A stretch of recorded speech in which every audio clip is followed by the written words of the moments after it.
Okay, we're going. We got Facebook Live going now. We have uh we're here over those of you who are here with me, I can see you on the Zoom. If those people who join us on Facebook Live, I won't be able to actually see you, but for those who join on Facebook Live, if they write questions in the comments and so forth, I'll go back later and be sure to answer and so forth. And um,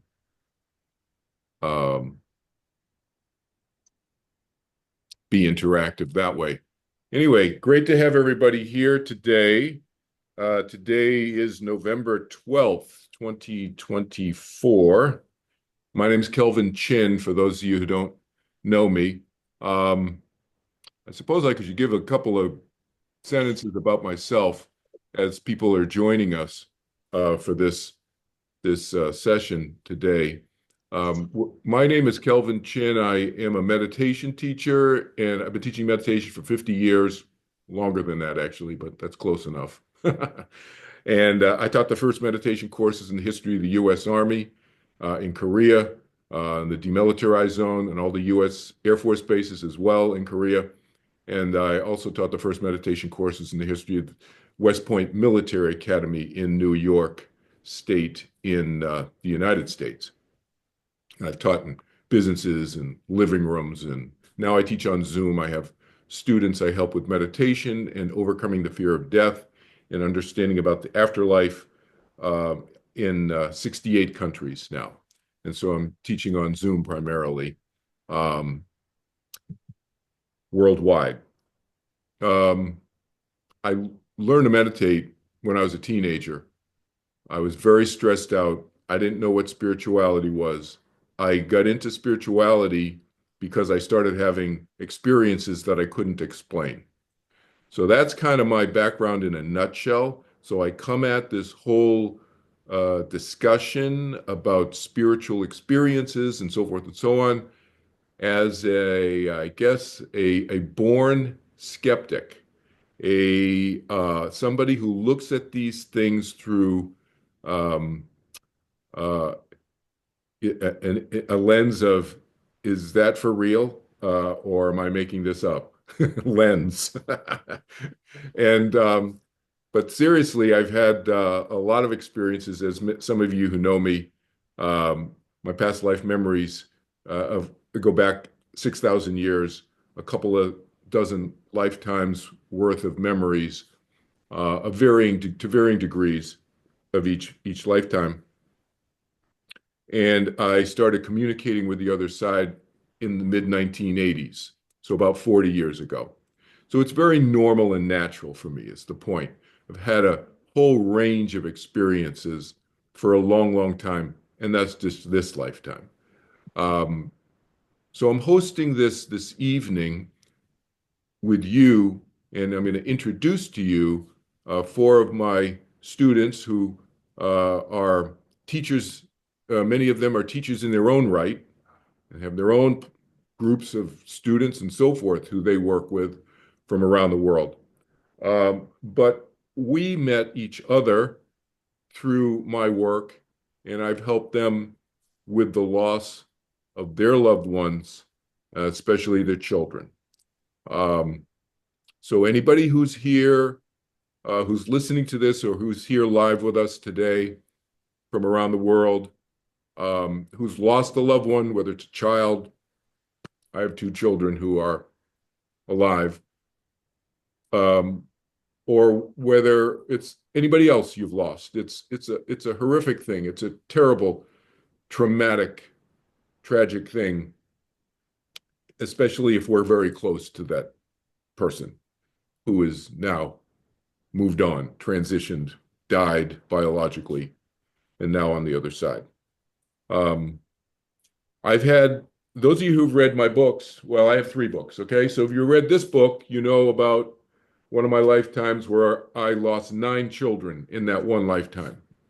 Nine of my 15 children died before they were 10 years old, a couple thousand years ago. Um, so uh, I still have that memory. Hmm.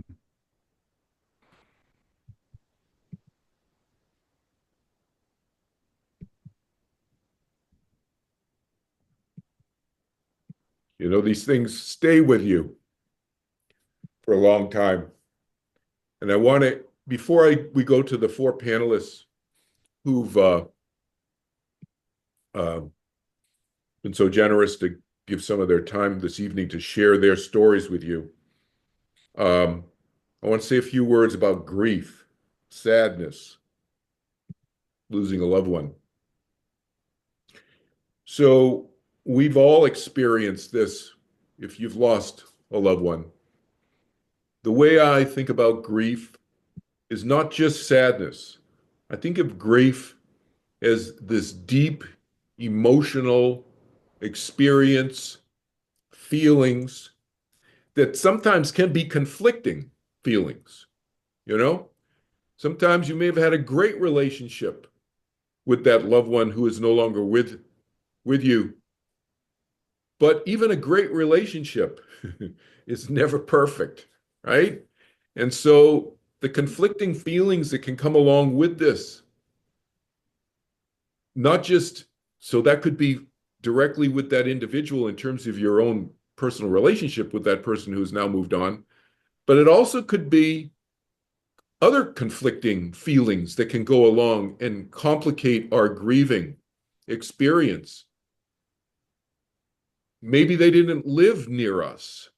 And so we have a conflict, the fact that they died and they weren't with us or near us, or they were ill or whatever, and we couldn't be there with them, whether it was through COVID, you know, we all went through that fairly recently, or maybe they were away at school or working, or they were, you know, young adults or whatever, or it's our parents or whatever, and we're not nearby is the thing. So conflicting feelings can arise from a lot of different sources, you could say, or for different reasons. Um, but those conflicting feelings to me is what I call grief, and sadness is part of that. Um, but recovering from the grieving experience is something that I encourage all of us who have lost loved ones and had changes in our lives that are radical enough to cause these conflicting feelings. I mean, we can have grief and grieving and loss from moving and not necessarily losing a loved one, because we lose the familiarity of everything in an area that we lived, or maybe we moved to a different part of this country, or maybe like me, you know, I've lived in 7 countries, and all of a sudden you're uprooted, and for whatever reason, personal or professional reasons, doesn't matter what the reason is, but the fact is the familiarity isn't there. There can be loss from a lot of different sources besides losing loved ones. But the overarching point I wanted to just introduce to you is the notion of recovering from grief and the way I think about that. The way I think about recovering from grief is not only understanding more about whatever the relationship is with the person or the event or whatever it was that happened, and working through the conflicting issues that may have arisen within us because of that. But also, and you could argue primarily, not being overwhelmed by that grieving experience anymore. Overwhelmed. So I draw a distinction between having incredible sadness, like I still do, about from 2,000 years ago. I have incredible sadness about my mother. Those of you who've read my first book on overcoming the fear of death, which is behind me here on the table. But this book, you know, you've heard you know stories about my mother and how close I was with my mother, and it's been over 40 years now since she died. I still have that sadness, but I'm not overwhelmed by it anymore. And to me, that's a recovery. It's a process, right? It doesn't happen overnight. But for me, I experienced what I call recovery from my grief of not being overwhelmed by the sadness. The sadness never goes away. We never forget the person, right? Sadness accompanies that loving relationship. And I think it's directly proportional to the degree to which we had a loving relationship. The deeper the love, the deeper the sadness. But can we recover in the way that I am suggesting? And my experience is that yes, and those people I've worked with, they may share some of that with you tonight, um, is that we can recover in that way, not be overwhelmed, consumed by the experience, yet still experience deep sadness because of the loss, right? And therefore, then we can recover our lives and move forward. Yes, we're changed. We're dramatically changed based on that, because of that love, that loss of the loved one, but we can move forward. So I wanted to just share a few words on that first with everybody, and also um, introduce the idea of communicating with our dead loved ones. Is it possible? Short answer is yes. You're going to hear from some of the panelists this evening, our four panelists, and you'll hear from others. And if you have had any experience, feel free in the Q&A at the end of this evening to share your own experience that you may have had, whether you get signs from our loved ones on the other side, and there's many different signs and people can get, so forth. I don't want to steal any thunder of people who may be sharing some of that with us this evening from the panel, but that's one way. It doesn't always have to be, oh, I heard a voice, oh, I felt a hug, or it doesn't have to be a physical or an audio kind of experience. There's a whole range, and you'll hear some of that from our panelists this evening. For those of you who are wondering about this and may never have had any experience connecting with somebody from the other side. Okay? So I just want to introduce the concepts to you. That's what we're going to be talking about tonight. And the Q&A will just open it up, and it'll be at the end, and it'll just be open-ended. You can ask anything about anything, basically, in this area. Okay? So I want to just start with Annmarie. Annmarie Martin is the founder of a parent group called Voice of Our Angels. It's a parent support group, which does some great work around the world, helping parents who've lost their child, and whose child has transitioned to the other side. In other words, biologically died. The phrase I now use is biologically died, because they don't die, their soul's still alive, but the biology is no longer alive, right? So Annmarie, why don't you tell us your story and take us wherever you want, okay? Sure, exactly. And just to expand on what you said a little bit, I find my recovery was more about finding purpose, a purpose that nurtured me in all of this craziness. When you lose a child, you just don't know where to go or what to do. Um, I will say that my journey into enlightenment, awakening started way back in the late 90s. And little did I know, I was being prepared for what was to come. And I saw there was a Reiki class, and I didn't know what it was, didn't know what it did. And I just blindly signed up for this class. And when the instructor put her hands on me, I knew something was happening. And this was almost my aha light bulb moment. There's more to life than just this physical body, because the energy bodies that we have, our light bodies, our mind, our spirit, our emotional body, we're more than just this. And it intrigued me. And at the end of the Reiki class, she said to me, my guides, my masters, my spirit team is suggesting to me that I train you to be a Reiki instructor. And I thought, I don't even know what guides masters are. I'm just starting out doing this. And something inside me said, okay, I'll put it in my back pocket. I'll learn how to do this.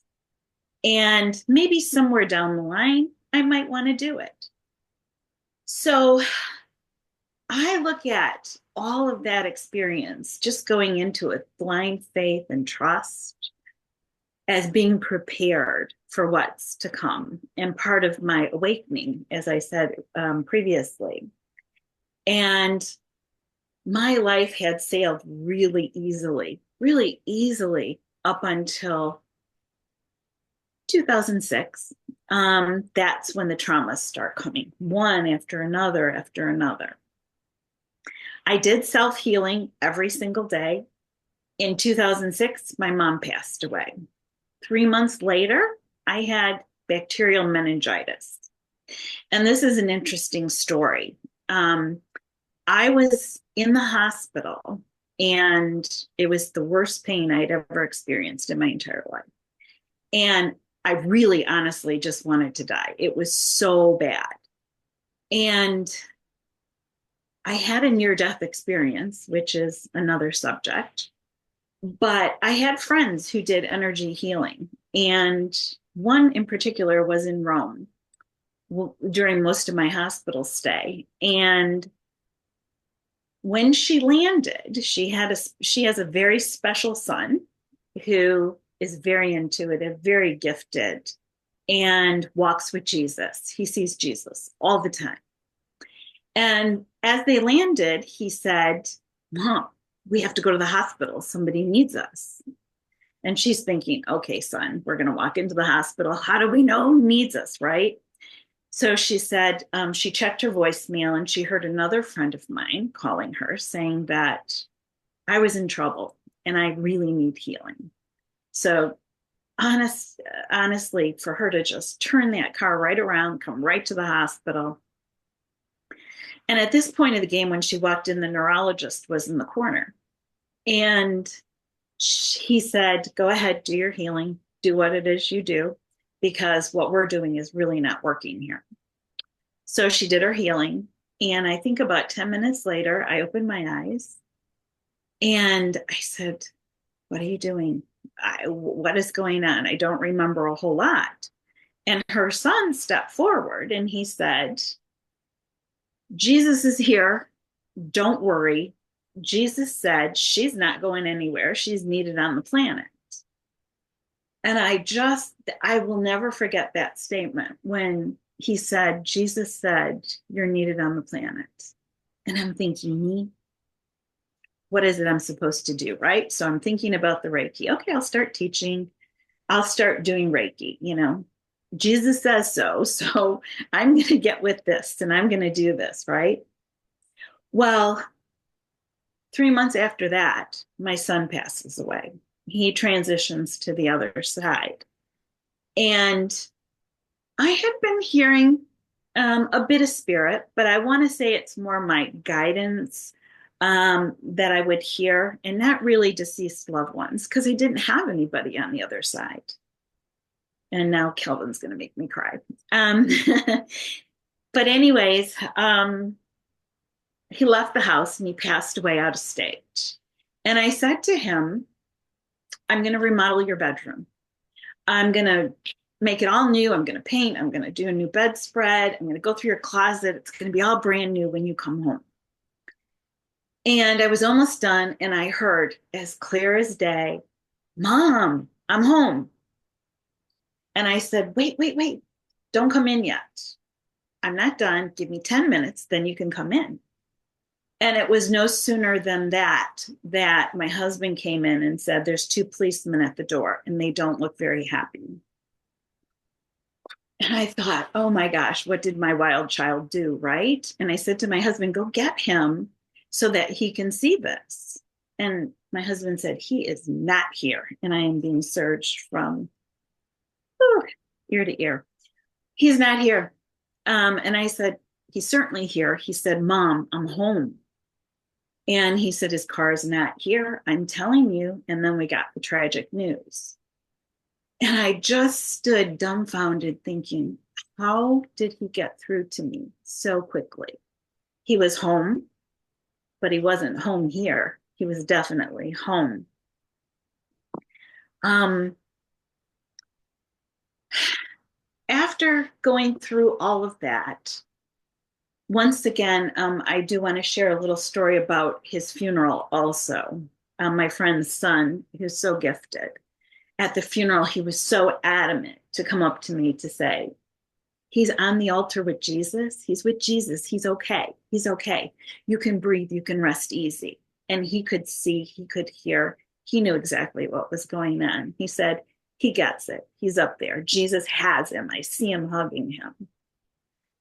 And that relieved my heart in so many ways I cannot tell you. And then friends started having dreams. I have a friend, Kathy, who called me and she said, I had a dream of AJ last night. He pulled up in a white Cadillac Escalade, true AJ style, right? Gets out and he has a white suit on. And she said, honest to God, as he walked by me, he winked at me. And she said, this was such a visitation dream. And he walked into a funeral home and there was a little girl standing by her casket. And he picked her up and he hugged her. And they both gave kisses to the parents. And he said, wave goodbye. And in this Escalade, they got in and off they went. So here I am again thinking, oh my gosh, his purpose is helping other children and helping with healing on the other side, because he had also learned how to heal with Reiki.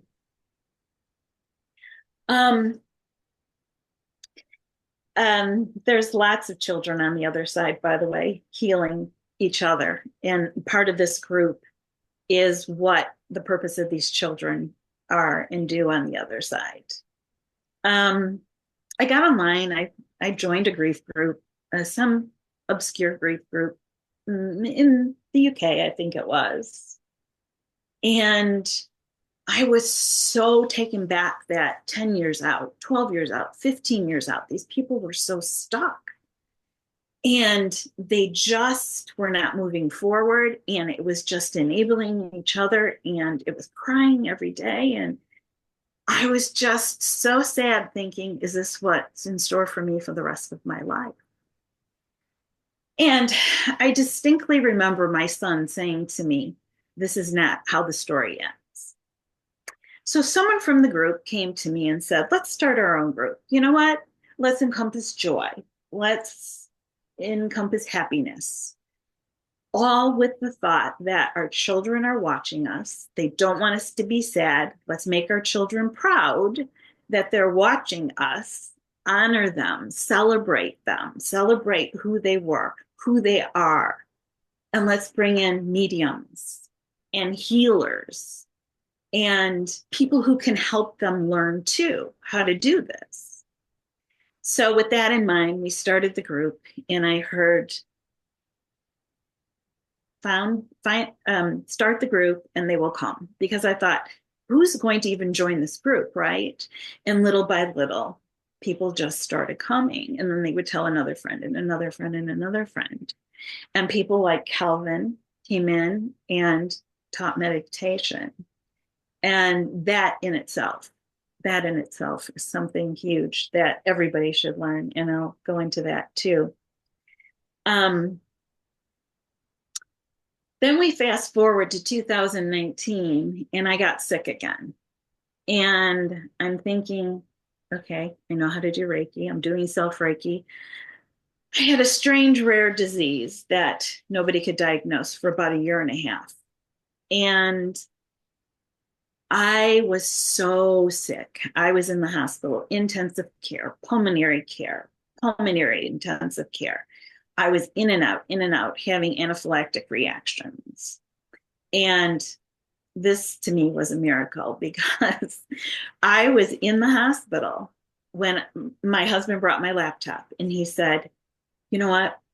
Just stop watching television.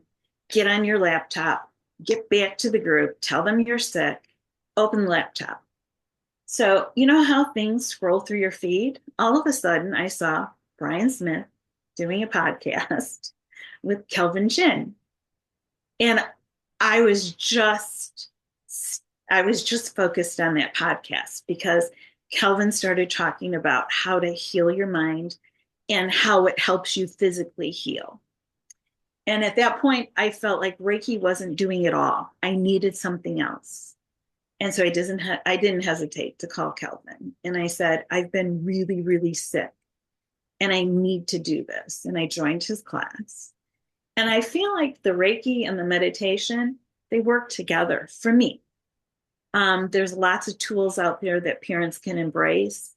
And whether it's one or the other, I say always include the meditation. I send my Reiki clients, I send my Reiki students, and I tell the parents if they keep meditating and they learn how to meditate and they stick with it, it will expand their mind. They will be able to communicate with their child. We also have a medium who's coming in to be able and teaching, who's going to teach, I should say, mediumship to the parents also starting in January. And I really hope they grasp it because if they can just get some simple rules down and they stick with the meditation, I think they can make their own contact.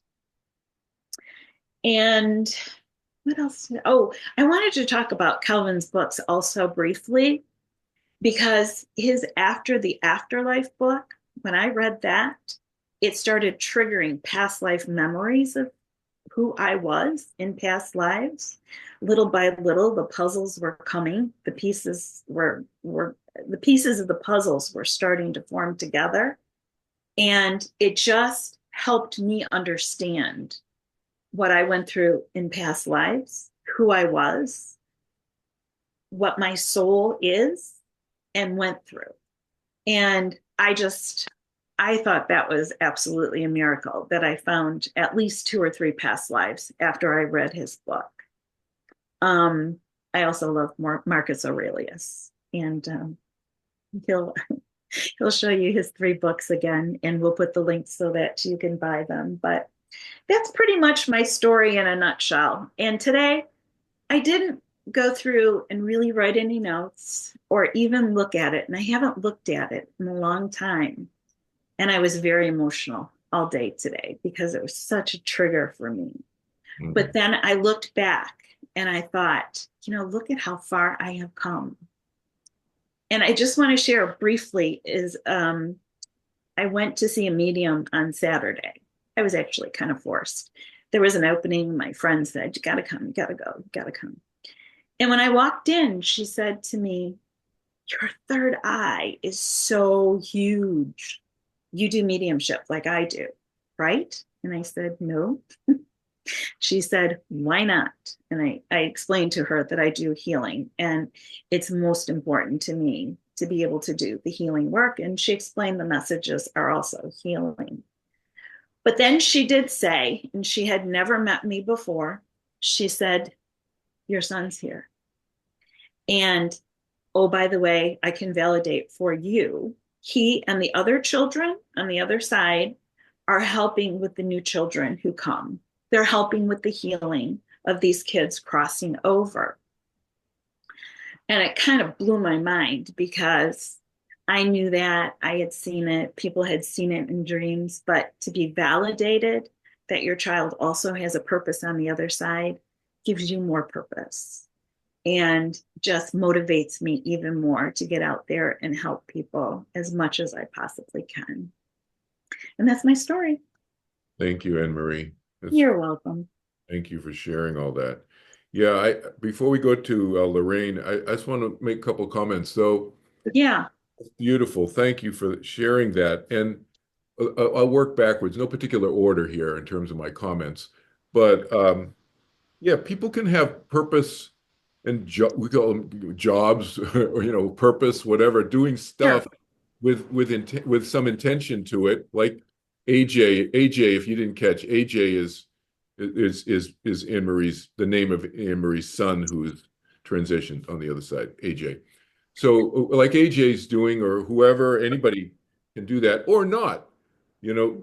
People can, just like here, some people feel like they have a life purpose. They have something that they're focused on doing that they really love to do, and they're helping other people in a certain way and so forth. Other people are not so inclined on this side, and it's the same on the other side. So AJ happens to have a purpose over there that he's chosen. So it's all about choice. Nobody's making you do anything, but that's his choice. It's interesting. And there's a lot of people, well, a lot of beings, and I always call them people because they used to be people, but there's still a soul. There's lots of souls on the other side who choose to help in various ways. And I just call them this like a lot of counselors. That's what he's kind of doing. It's a lot of counselor, people counseling and helping people transition and get used to how it is on the other side and so forth. There's a Mhm. lot of that, a lot of help, a lot of helpers. The other comment I want to make is um, Annmarie talked about communicating with the other side and how meditation can help that with that. And the way I teach meditation, some of you have taken my class, some of you have not, but I teach meditation in a very, very different way. And I'm not going to give you a big meditation lecture now, but just a quick snippet. And some of the others will probably comment about how what they learned from me is different from what they've learned from others out there. But there's no concentration, there's no focusing on the breath, there's no clearing the mind of thoughts. And there's no religious or kind of body of philosophy or something that goes along with the way I teach it. I teach it kind of in a neutral way, culturally and religiously, you could say. And that's why I'm in so many countries across so many cultures in the world. Because to me, meditation is a human ability. The ability to meditate in the way that I teach is inherent within every human being, and within every human, with every mind, not even human mind, actually. Since I don't usually say this publicly in a general audience, but to this group, I can say this, that there beings in heaven, what we call heaven or the afterlife, sit in on my meditation class. They take my meditation class too. I don't always tell my meditation classes that because it would probably freak them out. But that's my experience. I can sometimes see into the other side. I get windows into the other side sometimes. And I can see sometimes 40, 50, 30 people sitting in my class on the other side. So the other side is a very sometimes I say in my classes there's less difference, there's more similarity with this side than and the other side than people realize. Of course, we don't have biological bodies and so forth, and it's filled with light and all of that. It's different. But in terms of things like, can you have a role? Can you have a life? Can you have a purpose on the other side? Sure. If you want to, you don't have to. Can you take classes on the other side? Sure, you can. If you want to, you don't have to. A lot of that similarity. The other thing I want to just mention before we go to Lorraine is the Houston Astrodome analogy, because this is a great visual image that many of you have taken my classes or read any of my books. It's in the books. This Houston Astrodome analogy I came up with, I've borrowed the story from a psychology professor at the University of Houston. And the short version of it, just a visual image for those of you who don't know me, is that the professor said to his students, one of his students was one of my meditation students. That's how I heard about this.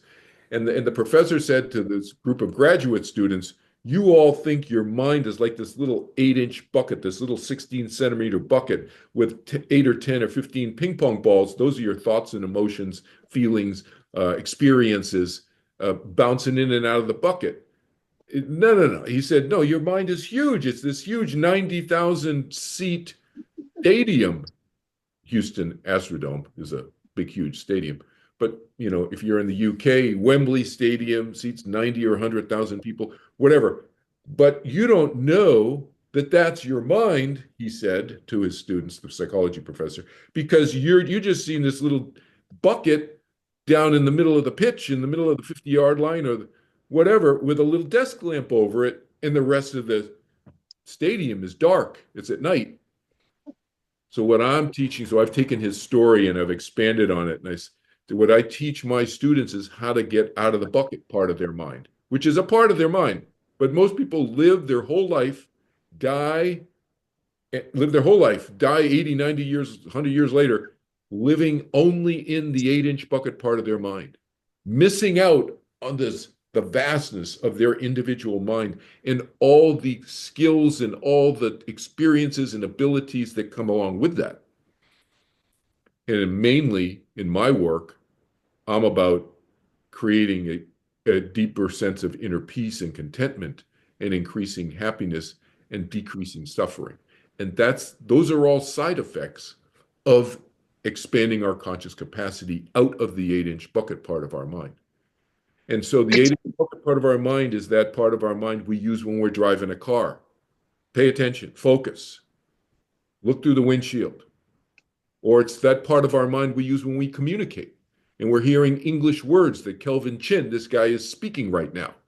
And if you understand English, there's content that goes along with these words. That's the 8-inch bucket part of our mind. It's a very important part of our mind for communication, for acting in activity and waking state, walking downstairs, communicating, living life in that way. But it's a very small part of our mind, is the point. And then when we expand our conscious capacity, that increases the likelihood, the probability of our ability to communicate with the other side, or our dead loved ones, which is what we're talking about today. Okay, Can I Lorraine? say one more thing Sure. before Lorraine goes? You had mentioned signs. Hmm. I will tell you that AJ gives signs by license plates to everyone. I have gotten pictures of license plates from all over the world. All over the world. Look, I saw an AJ plate. Now it's another AJ plate, another AJ plate. But the best one was the AJ plate found in front of Angels Stadium in LA. I thought that was the coolest thing that he was right in front of that Angels Stadium. That's great. That's So we great. get lots of signs. Lots of signs. That's great. Lots of signs. Thank you. Thank you for sharing that. Lorraine? Hi there, everybody. So I'm I'm actually 4 years out on my journey. I lost my only child, and I have no other children. I have no grandchildren. No significant other. I've lost my parents, and I'm also disabled. So when I lost my daughter, I tried to join like every group that I could. Um, and some of them were just so depressing. I like Annmarie said, there's like 15, 20 years out. I can't get out of bed. I'm, and then my niece asked me, why would you stay in a group like that? And I said, I stay in a group like that because that's the parent that I don't want to become. And somehow somebody invited me to Voice of Our Angels. And Annmarie invited Kelvin to speak. And that was just like his voice was just so calming for me. And so I went on YouTube and I watched every single one of his videos. Every one. And I was able to take his Turning Within meditation class. And I got to tell you, at this point, I'm depressed. I just had like no sense of myself. I felt like I was just so alone. And so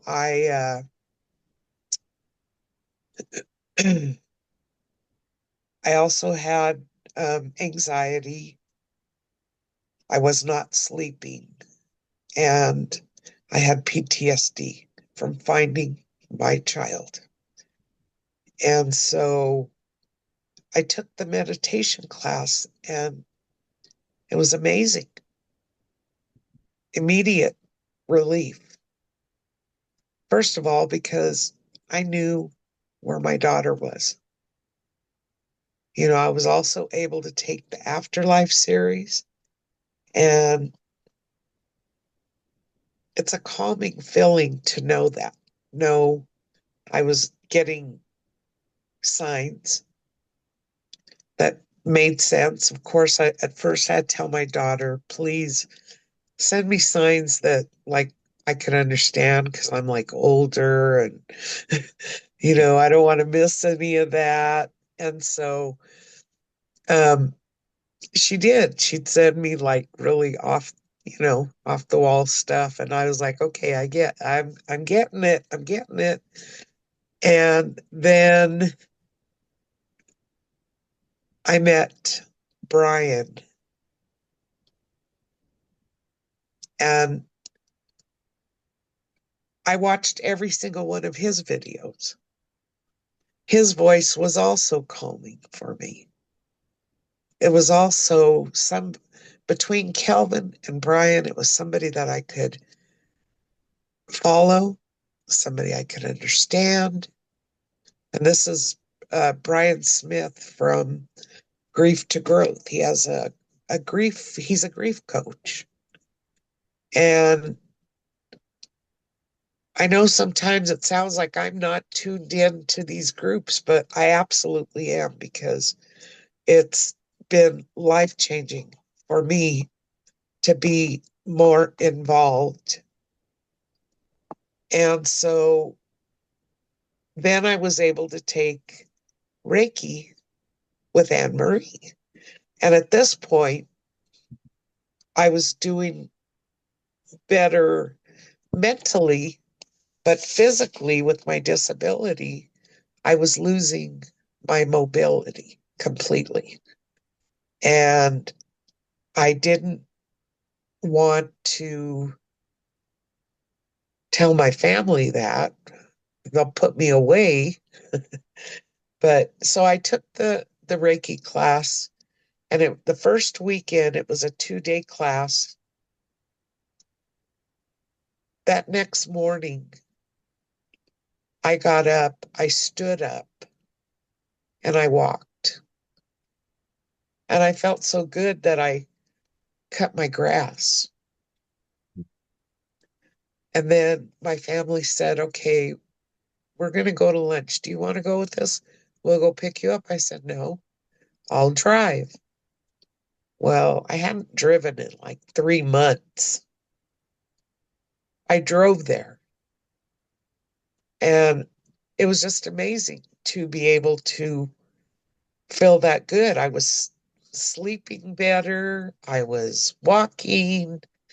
Um, I've told Kelvin and Annmarie, now if I could just quit falling, I think that I the Reiki would take me a whole lot further. But, I know that as a grieving parent, as a parent who's lost a child, I know that I'm always going to have those days that hurt for the rest of my life. But I've chosen to be better and not bitter. And I've realized that showing up for ourselves and others makes us stronger. And so, um, with all of the tools between Annmarie, Brian, Kelvin, the more you can do for yourself makes the biggest difference in the world. And of course, I love reading. So I have read all of Kelvin's books. And that has also helped me because I know 100% that I know where my daughter's at. I feel her. And I know that I've come a long way. And I'm proud of that because I live alone and I could have very easily just said, done. And I didn't. It's beautiful, Lorraine. I was just having lunch today with somebody, and we were talking about how, some people who are um, visited by challenges, let's just say, in their life, and they can come from all different sources for various reasons, and doesn't matter what the why or the what, but a challenge is a challenge. And some people can step up and address it and deal with it, manage it somehow, get help and so forth, but somehow can manage it, and others choose not to. And it's a choice. And I don't judge people. I never judge people's soul, their spirit, their mind, their consciousness for the choices they make, because for various reasons they make those choices. But I just want to applaud you because I know how difficult your challenge has been on so many levels. The loss of your only child was was one of many very uh, very profound challenges in your life. And I know you just touched on the surface of them for everybody here, but I know how difficult it has been. And so I just want to give you some props for, making this headway that you have in the just the short few years that I've known you. It's just huge. It's huge. Thank you. Yeah. And I just want to thank you again for being there. I mean, I know I could call you, I could text you.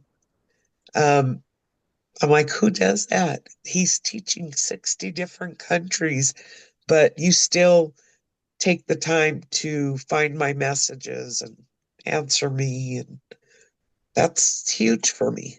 Yeah. You're very welcome. I do it. Why? They do it because it makes my life better. That's why I do it. I do it for self-interested reasons, we could say. Not selfish, but self-interested, because I love doing it. That's great.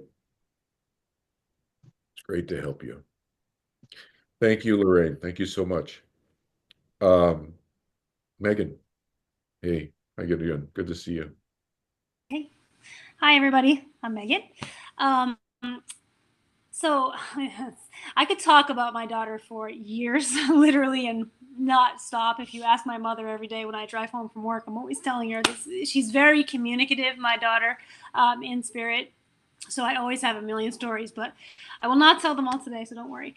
So I have two daughters. One of my daughters is in body, and one of them is in spirit. I don't really feel like I have a closer relationship with either one of them, to be honest. And that's kind of like what's, I think, most important about my story. So I think that our story, because I would say our story, we're very, very close.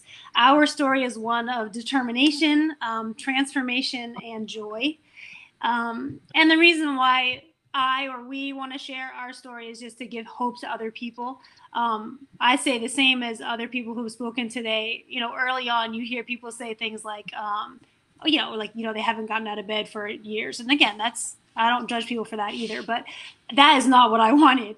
Or people will say, oh, you're always going to feel this way forever. And I'll be honest with you, that is absolutely not true for me. And I know it's true for some people, but it's not true for me. So today I just want to sort of tell my truth, tell our truth. But I guess I want to put a disclaimer, because sometimes I feel like I'm very positive. I really feel like my life is 99.9% joy. It really is. Of course, I would have a sad day just like anybody would for anything. I don't feel like I'm sadder than most people. I actually feel like I'm happier than most people. And I think that's probably a little bit weird. But I think it's important to say that because, I don't know, for me, early on, hearing from people who had joy and connected with their children in that way, I was like, oh, that's possible? Really? Are you sure? Because I understand devastation. I understand deep grief, of course. Just a little bit about the background. It was only a little over 2 years ago when all of our lives changed, including Amaya's, because she transitioned. So we're all pretty jealous of that because she's pretty happy now, but we're all maintaining, and we rely on her a lot to maintain our own joy. But it really was only 2 years ago. And of course, I was devastated. I didn't think I was sticking around on the earth, to be fully honest with everybody. But that changed, luckily. If I didn't have another daughter, I probably wouldn't have stuck around, but I felt a little guilty, so I felt like I should stick it out. And one of the things that Amaya said to me shortly before she passed, now we didn't know, this was a complete shock. She was 12. Some sort of a medical situation that we really still don't know. The autopsy was very inconclusive, but it doesn't really matter. But she said to me, Mom, you're the happiest person I know. And she said lots of things. She really didn't ever stop saying things to me. We talked all the time. But it's one of those things that stuck in my head. And I think that it's part of my journey, to be honest. Like that what she said meant something because of the way it resonated with me inside my mind. And I think that my life story has maybe been a story of finding joy. And I think at that point, before she transitioned, she actually had found joy, which I found kind of ironic at the time. Now I feel like I understand it better. But also, I feel like I must have found joy because she's making those little snide little comments about how happy I am. And that's how she said it. And I think probably anybody who was around me at that time would have heard me repeat a million times about how she was my best friend. She was my best friend because she was. But the thing that the thing I want to tell people now is that she still is. Right. So that's the good news, is that both of those things are still true. I am still probably at least one of the happiest people she knows. She's probably the happiest, but that's okay. She doesn't have to deal with, being in a human body, which is not the easiest, but she's also still one of my best friends for sure. Probably my best friend because she's always around. So it's like so easy to connect. I don't have to be worried about how she's feeling. She's feeling fine. I do feel her very strongly, and I'll get into how meditation changed that for me because it really did, which is why I tell everybody to take Kelvin's classes and to learn the Turning Within meditation, because that was a really big turning point for me. Let's see. I had to make a little notes because this is past my bedtime. So, okay. So I guess something that I think is important is that and maybe for people who aren't, used to this type of thing, Amaya's personality in life, she was very, very loyal. 12-year-old, very loyal, super like old soul type way of being, very, very family focused. She'd come flying across the room when we would come into the house. Like everything in her life was about us. And we kind of felt the same way about her, right? Very loving and a really good communicator. So the thing is that none of that's changed. And I, of course, didn't realize it first, as we don't know what to expect. This is all very shocking. And, again, like Kelvin said, I wasn't into spirituality. Luckily, I had a friend who knew about some of these things, which probably wasn't a coincidence, which helped me a lot. But it just it came really fast for us. And I think the reason why is because Amaya is a really good communicator.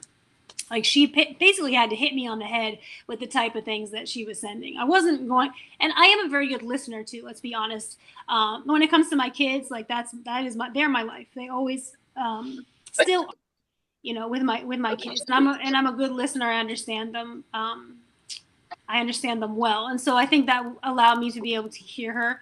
I won't go into all the signs she sent because there's like a million, but they're pretty mind-blowing, if we're being honest. She's a very powerful, I guess, soul, if you'd call it that, which kind of makes us feel good because if we're so close, we must be powerful too. We probably all are. It's like kind of cool to think about if she has all these abilities to do the crazy stuff she can do, what can we do? We can do those things. And I think that that's another place where Turning Within meditation sort of helps to expand. what your mind can do, what it's capable of, because it's so much more than you would ever think. And to me, that literally changed my life. So for me, I don't have, a lot of times people will say, I know we would all go back to the time when our children were, alive or whatever. I don't say that. And I know that sounds kind of weird because, first of all, I do feel her. Not just me, my daughter, her sister feels her very strongly. She has a lot of abilities that have come from this, like crazy amounts of abilities that are still growing. And I think that, like, the joy that Amaya has brought into our life now is like kind of mind blowing. Like, to me, sometimes I call her like my magical Amaya, because she really brings this type of magical feeling into our lives. And also, as a kid, she was like the last in the world to believe in Santa Claus. She was she was still all that. She loves that type of stuff, and I'm sure she still does, because that's just kind of like part of her personality, right? She was just like very creative and still is. So, okay. So as far as meditation, I learned meditation about 1 year and 8 months ago. I counted it up, so I had the math right. I remember, because it was St. Patrick's Day after she had passed. I would have learned earlier, but I had to wait for the class. And interestingly, I actually learned about Kelvin on Grief to Growth. I was listening to a podcast, and I had probably tried some different meditation methods before. I couldn't tell you what ones. I have a terrible memory, as opposed to Kelvin. He has a good memory. Mine's terrible, so I don't remember much of anything, but I do remember it just resonated with me. And of course, now in my journey, I understand that we sort of get led to things, like things kind of like strike you, and you kind of follow the path. You get where you're meant to go, or what can help you. So I think that for me, turning within helped me to hear her better. We already know that she was a good communicator from the beginning, like from the very beginning. And again, we were able to sort of hear from her. Like, and one example is that my daughter, her sister, had seen a purple light go along the side of the car. That was probably the first way that she came through to us. And purple is Amaya's color. And she saw a purple light go along the side of the car. And this was on the day that she transitioned. Now, mind you, my daughter definitely has some pretty innate abilities to be able to connect as well. So, and anyway, so she's come as purple light multiple times to my daughter. There's a lot of stories that I won't get into with all that. I can if anybody's interested. But I think that what Turning Within did for me is it helped me be able to communicate with her in like a little bit more of a subtle and complicated way. So it's not, before, I shouldn't say just, okay, but like before I was seeing signs from her to make me understand that she was around. For a while, we were seeing snakes in the weirdest of places, like weirdest of places weird looking snakes all over the place. Then I finally understood, okay, transformation. Oh, you're transformed. That was something I understood I understood like what she was trying to say with that. But the other things were more just like, I'm here. And, that was important. But now it's much deeper, and I can understand kind of like what she's telling me. I also feel her. So the type of things that happen to me now are a little bit more difficult to explain, I would say. But for me, they mean a lot more, because they're like stronger in a different type of way. Let me see. I also would say that one of the benefits from meditation is it just gives you this sort of deep peace. Like Kelvin said before in some of his classes, you could be in a place where you might be sad, but you still know everything is fine. Like, everything's good. It's all good. There's nothing to worry about. It's all fine. That's pretty much how I feel all the time. And if I ever have a moment where I don't, I just literally take a breath, and it brings me right back to understanding that everything is fine, because it is. Now, I would say added to that, because of my relationship with Amaya, which I think, like I said, was helped by Turning Within, is this intense joy, and I know that that's her, and I can feel her, because that's how she can come through. She can come through as peaceful and wise and all those things too, but a lot of the times she's just like really joyful. She also is funny and like still sarcastic, and tells me funny jokes and things like that I can hear. I don't really know how to explain it, but I'll just be walking, and all of a sudden I'll start laughing because I heard something, and people are like probably thinking I'm crazy, but I don't really care. So I just feel, let me see. So I guess all in all, I would say for me, the Turning Within meditation, like I said, has helped me connect with her a lot. I feel like also I have no fear of death. I also have no fear of life, right? Because I know everything is fine. And I know she's got me. She's got my back. She always did. She still does. And she has done so many things to help us. There was a situation where my mom was in the hospital and I was getting all these signs and synchronicities, and everything worked out in like this perfect way. Same exact day of the month, like later on, my husband's in the hospital. Everything works out. I get all these signs, synchronicities, feelings, like all this crazy stuff that sort of happened. So I know she's working really, really hard on the other side to hold us. One of the things that I wrote down there was kind of a recent, I guess I would call it a vision. I guess I just get images in my head sometimes. And she kind of, let me see if I can put this on camera, but she kind of had her hands like this. And I had and I could feel my hands on the other side. And we were holding hands. And it was about her sister who goes through a lot in life and has gone through a lot. And we were like held her like a safety net. And that was really cool because it came fast and I was like, wow, that's really cool. So like across the veil, she's there, I'm here, and that's part of what we're doing to hold her safe. So yeah, and then the final thing I guess I wanted to remember to say is that the thing I really like about turning within meditation, and mind you, I have not missed one meditation since I learned because I do it for my daughter. I do it for myself, but I do it for my daughter. I'll never miss one unless I'm in a coma. It's not going to happen. And because I'm so dedicated to it, I'm seeing the growth kind of quickly. And the thing that I like about it too is that our relationship's not stagnant. Nobody could be like, "Oh, have you ever seen, Amaya in like her vision or something like, or like in the flesh, sort of like sometimes people see that." I was like, "Well, not yet." It's always a not yet, or like, yeah, maybe someday, because it's always changing. And so for me, that helps too. I think with grief because I'm still proud of my daughter. I still have a relationship with my daughter. There is no when Amaya was here. Amaya's still here, and she makes that extremely clear to us. So I think that shift in mindset really changes grief. To be honest, if someone said, "Are you grieving?" I would say no, because I really don't feel like I am, and I know that's kind of rare, but I don't feel like that. I kind of feel like I can make it. We only have, how many 20, 30, 40, 50 more years. It's not that big of a deal. And again, she's so present with us that I don't feel like she's gone, because she's not. And so it's like, it's really cool. And then the way that things keep changing because of the meditation, I just never know what's going to be next. You just never know what days you're going to have like some sort of a magical moment that happens, and it's just like really cool. You just don't know. So it kind of makes life less of a plod and more of a magical moment. That's pretty much my story. Thank you, Megan. Wow, there's a lot there. I want to comment on a few things that you've said. There's a lot there. Thank you so much for sharing. And your daughter, 12 years old, that brings up one immediate point that came to mind. So she's 12 years old, Earth years, human Earth years, when she died. She's on the other side. People ask me sometimes, well, but a child dies with 3 years old or 5 years old or 12 years old or whatever. You know, do they grow on the other side? Well, they're not growing biologically, obviously.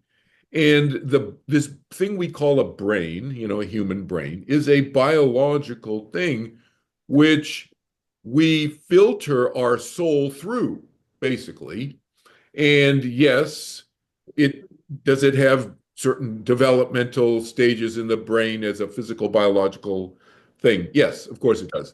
And does memory develop? Does the ability to develop make judgment, good judgment, the ability to make choices, and using more of the brain and so forth. Is that something that's a biological thing, is my point. That's not a soul thing. There's a soul that is, as I said, is kind of filtered through this biological thing that we call a body, and the brain is part of that. That's why sometimes, I don't know if any of you in the audience here have had children or loved ones who've had mental issues, instability issues and so forth. And if it's a biologically initiated problem, That goes away when they die and they're on the other side, right? They don't have the biological source of that problem, whatever it is, whether it's a speech issue, whether it's a thinking issue, whether it's an emotional, it doesn't matter, or a physical issue. That goes away. So you reminded me of that when you said she's 12 years old when she died, because she's ageless, really, right? On the other side, she doesn't have the biological body that's limiting in any way the soul, the spirit, the consciousness, whatever you want to call it. I call it the mind, whatever. Any of those are synonymous the way I use them. But that's beautiful. A couple other things. Um, you mentioned this is a very, very important point, and you touched on this, and I want to come back and underscore this for everybody and anybody who has ever grieved anything, the loss of a loved one, the loss of something else, the loss of a pet, the loss of anything, human or otherwise, is the being happy thing. You talked about being happy near the beginning of your discussion with us. And I want to underscore that being happy is fine. It's okay. It's a genuine experience. You could spontaneously feel happy and still be grieving the loss of a person. It doesn't mean you didn't love them any more or any less. It doesn't mean you love them any less because you are feeling happy on some day after they died. All right? This is a very important point in grief counseling for people to understand. Grief, it comes along with a lot of different emotions, and it's not always overwhelming sadness. That's way most people are experiencing. I get it. But they feel guilty sometimes. Sometimes people don't understand this, feel guilty about feeling happy sometimes. Oh, I went to dinner with some friends and I actually felt happy, but my child just died, or my husband, or my grandmother, or somebody just died. It's a genuine experience. It's a feeling we should not be guilting ourselves or, blaming ourselves or shaming ourselves. No, all emotions are valid. That's the thing, especially when we're going through grieving. All right. Another point I want to mention, you said that the meditation has helped you hear better. That's a very nice way of putting it. It's a great way. I wrote down your words there. Megan says she can hear better. She can hear her daughter better on the other side. She can hear better. And you use this phrase that you think that maybe your communication is more subtle than you can. The meditation has helped you. Well, why would that happen? That would happen because as you regularly, the way I teach the meditation, regularly, and you're not experiencing yourself, oh, I'm outside the bucket, part of my, sometimes you might experience it and you might feel, oh, I really do feel out of the bucket. Other times you don't experience it. It's not about an experience. It's about the fact that the mind is freeing itself. And when the mind is freeing itself, you develop greater familiarity with all these subtle parts of ourselves that generally go overlooked and not experienced for most people their entire life. And as an analogy that those of you who've read this is my Marcus Aurelius updated book. I'll just say this. Those of you who don't know, I have memories of being Marcus Aurelius. That's why the title is updated. So anyway, it's a collection of 67 essays that I've written. And one of the essays in here about all different subjects, attachment, love, forgiveness, success. But there's a whole spiritual chapter in here. And I talk about free will and was it meant to be? Does everything always happen for a reason, et cetera, et cetera. But there's an essay in here, and I use an analogy, and I call it the 100 million room castle analogy that relates to what Megan was just talking with us about in terms of her greater ability as a result of the meditation to experience more subtle. And a phrase that I use sometimes in my classes, a more nuanced, more subtle and more nuanced colorations of communication, not just with the other side, but just with people here as well. It's affecting our mind in that it affects all of our experience, whether it's experience on the other side we're talking about today or experience on this side. But the 100 million room castle analogy, it relates to our mind. So it's a different analogy that I came up with from the Houston Astrodome analogy we talked about earlier. It's like our minds are 100 million 100 million rooms. Our mind is like a castle. 100 million rooms, our consciousness, our awareness, our soul. 100 million rooms. And most people live their whole life in 3 or 4 or 5 or 6 rooms. It's not the number that matters. The point is that very few rooms. And yet, I don't know where Megan is in this analogy, but 50 rooms, 150 rooms, 1,050 rooms compared to 3 or 4 or 5 or 6 rooms. And we still have 100 million. You still got 990, whatever, what the math is, 99,900,000 rooms to go.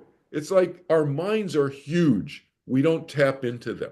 Once we tap into them, it helps us not just with communicating with the other side, but communicating on this side and everything else that goes along with living life. All right. But thank you for sharing all that. It's beautiful. Brian. So Brian, I just want to introduce Brian briefly. So Brian is the person who Lorraine was talking about. It's Brian Smith. You can look him up, Google him, Brian Smith. Grief to Growth. I put it in the chat room if you didn't notice. I put Brian Smith, Grief to Growth. Grief, the number 2, growth. Okay, it's grief with the number 2, growth. You can look him up. Okay, Brian's a great person to connect with about anything that we're talking about, basically. And he does coaching work with people and so forth and so on. So Brian, why don't you share your story? Go ahead. Thanks, Kelvin. I appreciate that. Well, back to the beginning, I was raised in a fundamentalist home, and I had a great fear of death up until I was in my probably mid-30s. I mean, panic attacks, the whole thing, because I was worried that God was going to judge me when I died. I was going to go to hell, even though I had been baptized and spoken tongues and all that stuff. So I had this fear of death. And then when I got to my 30s, I started deconstructing my faith, they call it. Started looking at it. I looked at other faiths and Buddhism and Hinduism and et cetera, Kabbalah, and realized that didn't really make a lot of sense. But then you start to wonder, Calvin talks about the 4 belief systems in his book, The Overcoming the Fear of Death. Then you go to well, maybe there's nothing when you die. If all this is not true, if spiritualism or spirituality is not true, then maybe the materialists are right. So I spent my life struggling between these two things. I'm an engineer. I was the kind of person, I don't take things on faith. I want to know how does this work? What makes sense? What's rational? So I got a pretty good understanding. I've been studying the afterlife for about 20 years. When in 2015, my 15-year-old daughter, Shayna, passed in the spirit. So the good thing is I didn't have the part of grief that comes along with not knowing if they're okay. I knew Shayna was okay, and I knew that from the very beginning. But there's 2 components of grief. The other component is what have I lost? Because she's not here with me physically. And so even though I knew people went on, I still had this belief that the body or the spirit left and went to heaven, right? And so we don't get to see them. We don't get to interact with them until we die. So then I wanted to die. Being a parent, and a lot of us are, you want to be with your child. You want to be able to protect your child. She was literally a child when she passed. So, you wonder who's she with, what's going on with her, all those kind of things. So I started studying the afterlife even more, met a lot of mediums and people like that, and talked to people that had near-death experiences, and knew that, Shayna is here with me in some form. So then how do you reach her, right? How do I reach out to her? Mediums are great, but I want to be able to connect with her directly. So I've been meditating for probably 20 years or so, 25 years, when I met Kelvin. And Kelvin taught me about this turning within meditation. And I tried all different forms of meditation, contemplative prayer and guided meditations, listening to music, listening to ambient sounds, counting the breaths, all those things.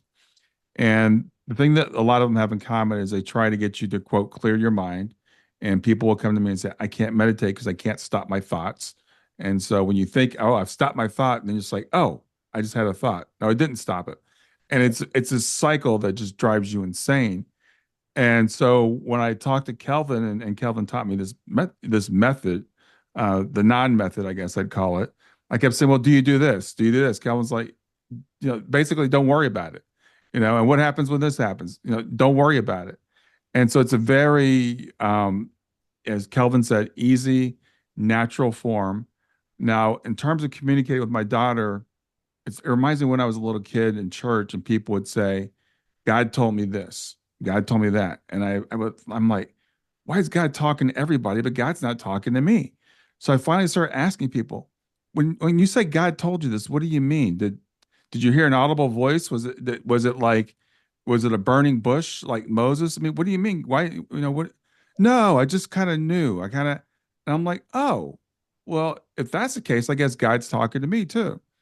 And when people talk about hearing from their loved ones, I would say, like, I never felt Shayna. I've never seen Shayna. I've never heard her voice audibly, but the signs I get are just, Calvin mentioned signs. They're just amazing. And as we're sitting, I can't start telling you about them. But I live in Ohio, and I found this hawk feather. They're not very common around here. Shayna sends me just amazing signs, and I learned that's a form of communication. Just knowing I can hear her voice in my head, and so I talk to her, and it's, again, sounds like my voice, right? But it's like, Daddy, you need to do this, or Daddy, you need to do that. So I know that's coming from Shayna. So I've learned to trust what the nudges and the things that I get from her. And the turning within meditation, or meditation in general, now my anxiety is like way, way down. I still have, like, I have high blood pressure, but I think that's a genetic thing. But I think it does. I know it definitely helps you with being calm. I was talking to Kelvin on another meeting we did this weekend.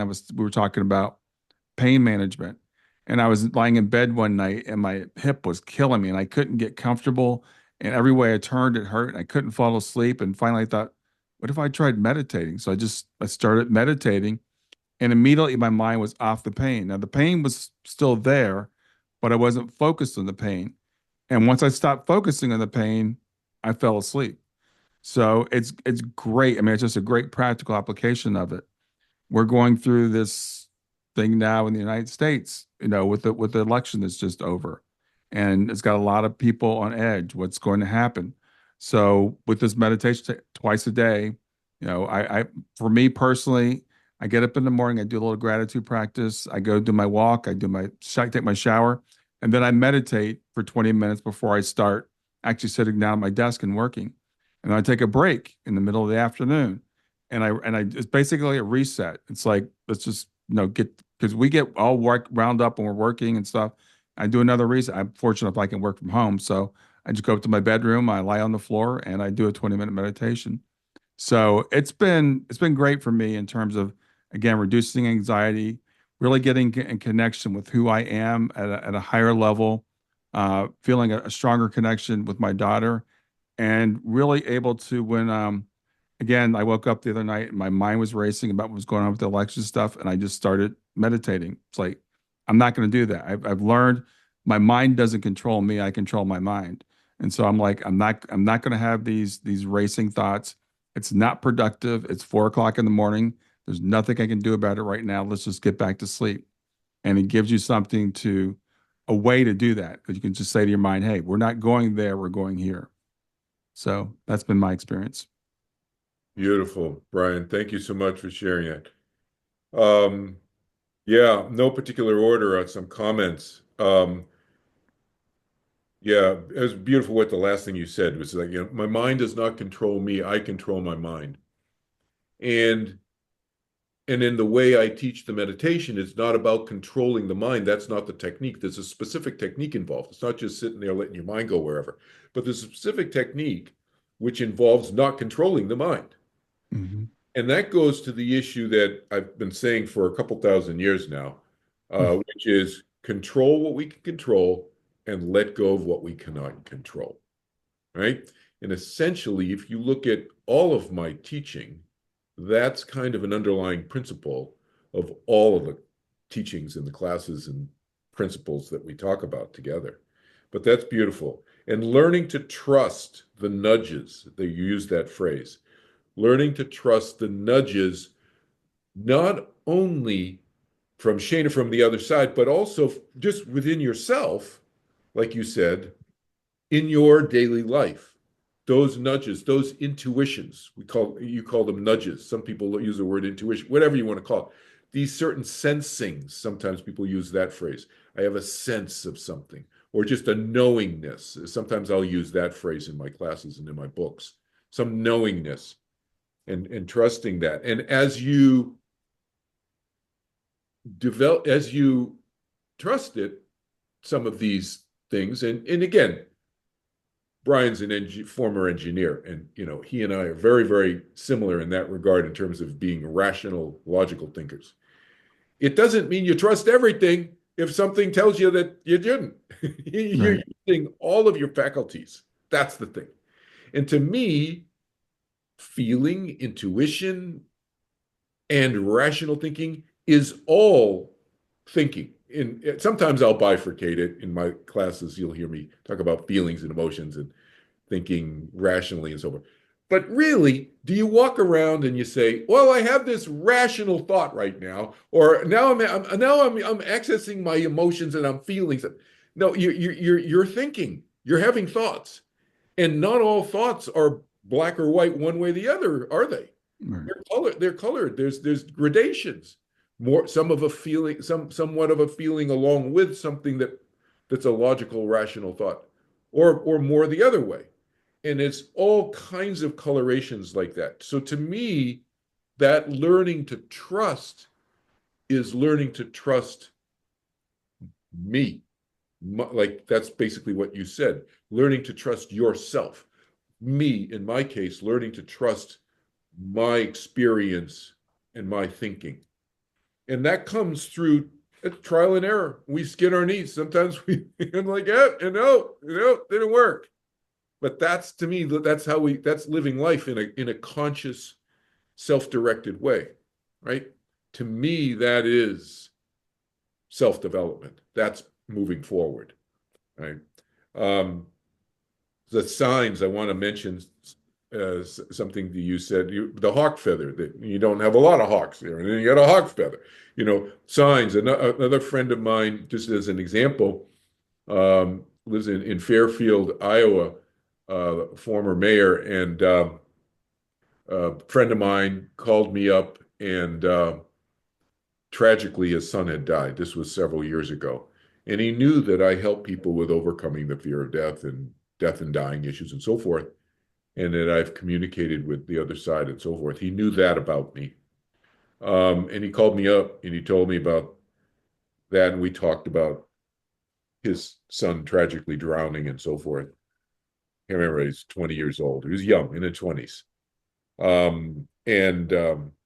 When they took his ashes to this stream or river or something where his son liked to go, they took cremated him and took his ashes there.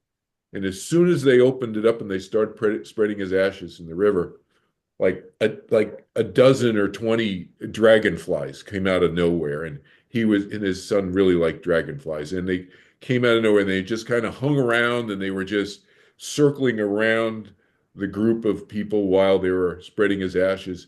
And they were done with the ashes and then he left. The dragonflies left. That's a sign, There's all kinds of signs like this that people can get. So it could be birds, insects, feathers. My daughter, I'll tell you about one, and then I want to make one other comment about something that Brian said, and I'm going to open it up to others here in the Q&A. And Ted, I saw your hand go up here. I'll get to you in a sec. But my daughter, Samantha, she also teaches the same meditation technique now. Her website is different from mine. Mine is turningwithin.org, nonprofit. She teaches through my nonprofit, but she has her own website. It's called turningwithinmeditation.com. So if you have any family members or friends who want a younger, better looking meditation teacher, who's 30 years old. My daughter can teach them. She's an amazing teacher. Turningwithinmeditation.com. That's her website. She has videos there and so forth. But I think this happened, I don't know, a few years ago, recently. She's a model, so that is relevant to this story. So she was reading an article on her laptop about Victoria's Secret models. So my daughter is a model with Wilhelmina Models out of New York, if you know that modeling agency. But she was Googling an article and she was reading the article on her laptop screen. Out of the blue, she didn't hit any buttons on her screen or whatever. This pop-up shows up on her screen and it takes up the whole, like 2/3 of the page. You can't read around it. And the pop-up was from I think it was from Career Builder or something, some online uh, job hunting, career oriented website, and it listed, I think, six names of people, all of whom are on the other side, who've been communicating with my daughter since they died. So it was like David, high school friend of hers who died from an accidental overdose when he was 18, 19 years old, right after high school. David Bloom. Bloom is the last name of her aunt, Dee Dee Bloom. Dee Dee Bloom,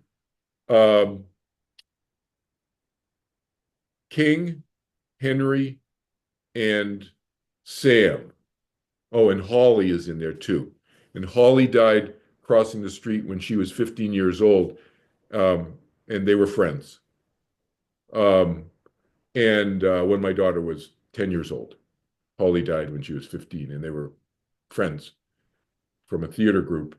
And King is my mother's name. Those of you know who've read my books, that's the anglicized sounding version of my mom's Chinese name, King.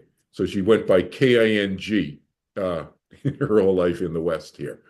And Henry was my father's name. And Sam, the sixth name on the list, that just on this pop-up on her laptop, was my son's best friend who died when he was 19 years old in a car rollover accident when the driver fell asleep in the middle of the night.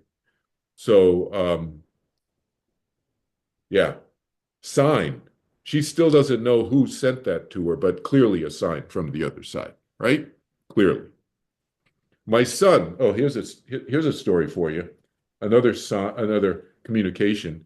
For those of you who have read this book, this is my third book, After the Afterlife, about my past life memories and what continues from lifetime to lifetime, the personality traits. I just gave it away to you, but it's the last half of the book.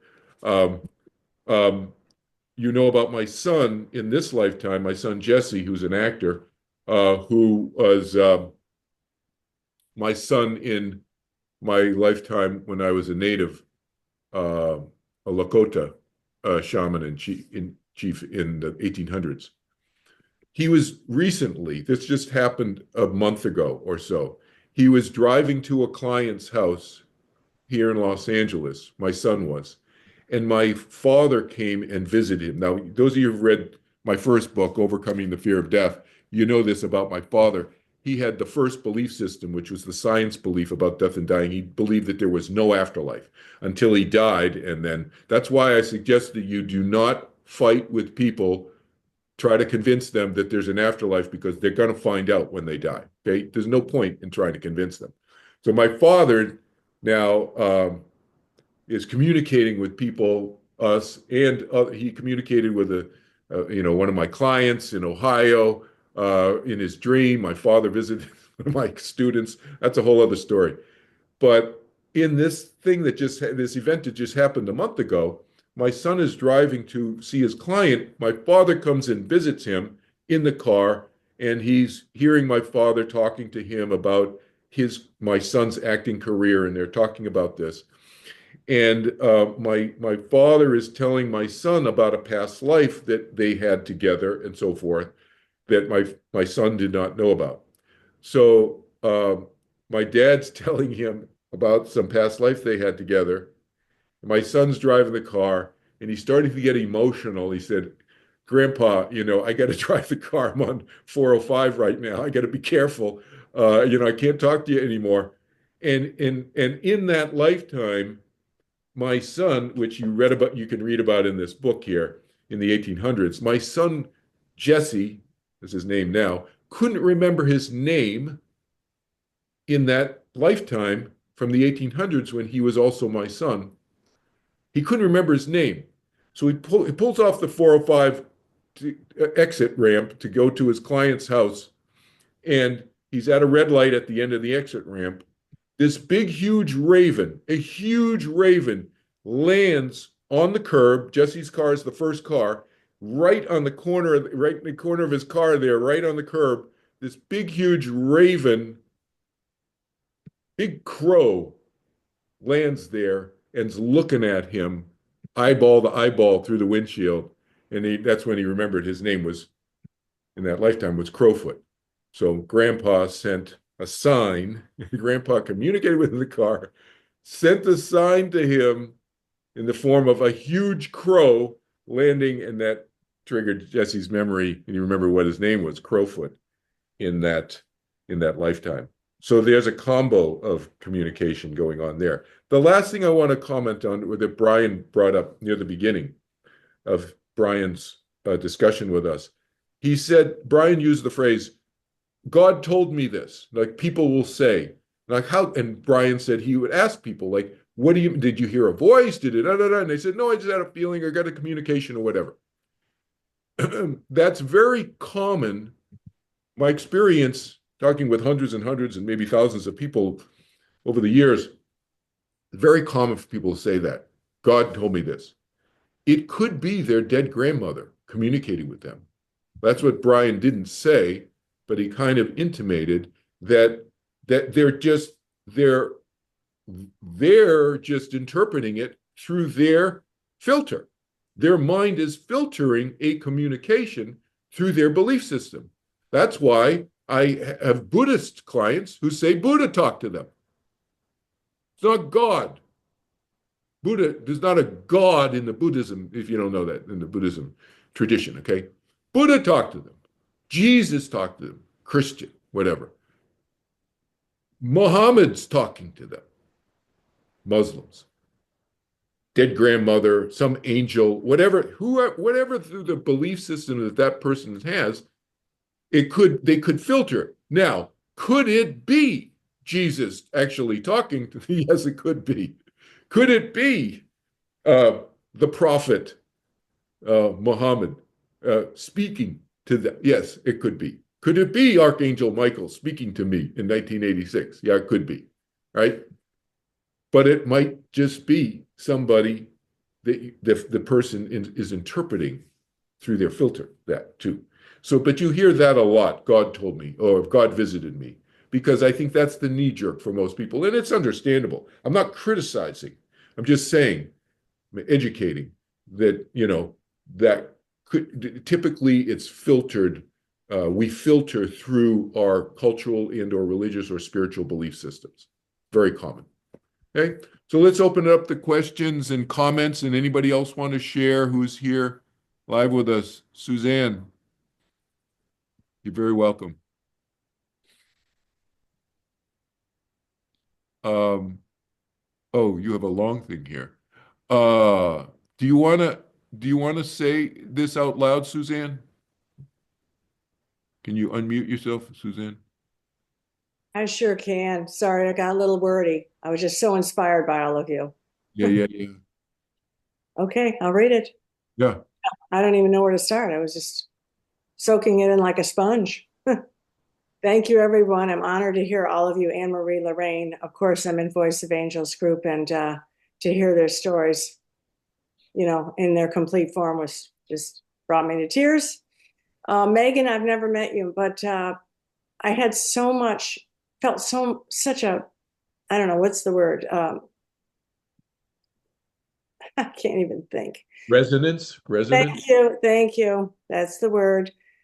With everything you said, like I was like bam, bam, bam, bam, and I could so relate to everything you said. And so my son is my best friend.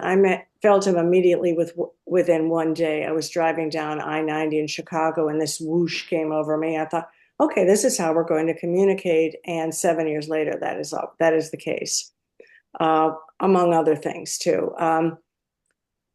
He prepared me that he would pass, and my phrase to him was, well, I had no idea that he was referring to passing to the other side. I didn't know what he was talking about. He just said, Mom, I may not be here anymore. He was preparing me.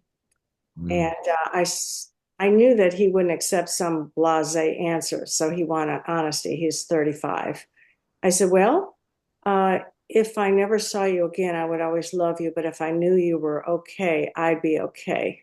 And so that is now my mission, because I cannot let him down. And he is always in my corner and has proven that, like I said, since day one. He said that to you, Suzanne, Yes. Yeah. about wanting to make sure you're okay. Is that what he said? No, but I know that's the case. It's a knowingness. I know he's always around me. Like I said, I had that resonance with Megan. I haven't reached the joy level, but I've reached the peace level. Like her daughter, he was a great communicator. He was actually a performer at Second City and a jokester. And so a lot of his signs are jokes, but also he had great intuition, of course. And so that's how he is on the other side. And he brings a lot of knowingness to me, which to me almost feels like magic, you know.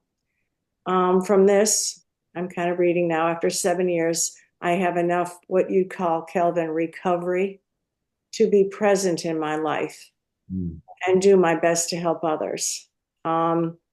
But what I have really been lacking is meditation. I don't know.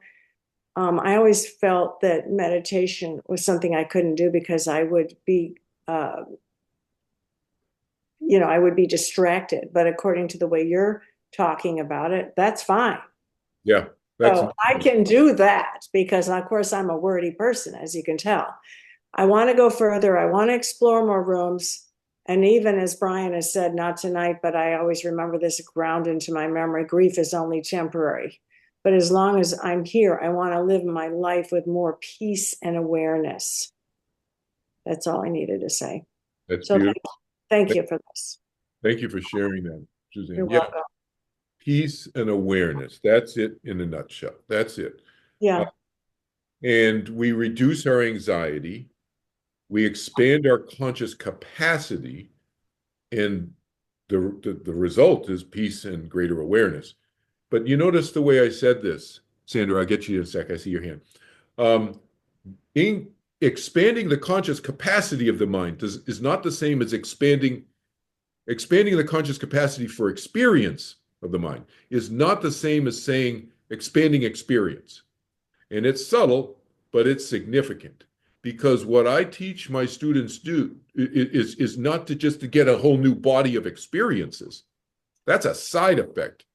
I'm teaching them how to expand the capacity of their mind. That's getting out of the 8-inch bucket and expanding the bucket and increasing awareness of the rest of the football stadium or the baseball stadium or the stadium, not putting more balls in the bucket. That's more experience. The ping pong balls in the bucket, it's just more experiences. And you could have really amazing experiences. That's just like painting a ping pong ball, really bright pink color.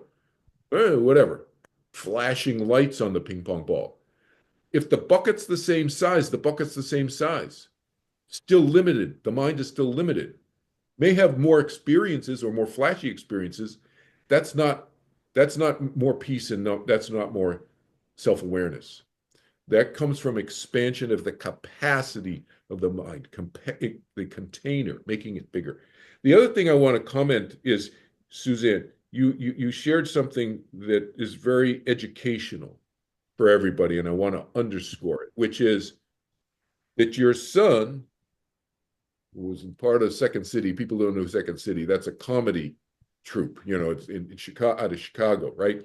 And it's very well known. But he's a he's a jokester. I wrote down jokester. Okay, that's his personality. So what's he doing on the other side? He's still joking. What does that mean? Our personality travels with us. Absolutely. Absolutely. Right? And so you Mhm. recognize him because it's him. And he's my soulmate. I know exactly what he's telling me. I can tell when he's roaring his head with laughter, or Annmarie when I step on a snake, or a license plate rolls up. Well, what do you think of that? How'd I do that time? But Right. I'd love to expand it more. I've never seen him, like Megan said, I've never seen him. But hey, I want to meditate because I think I can do more.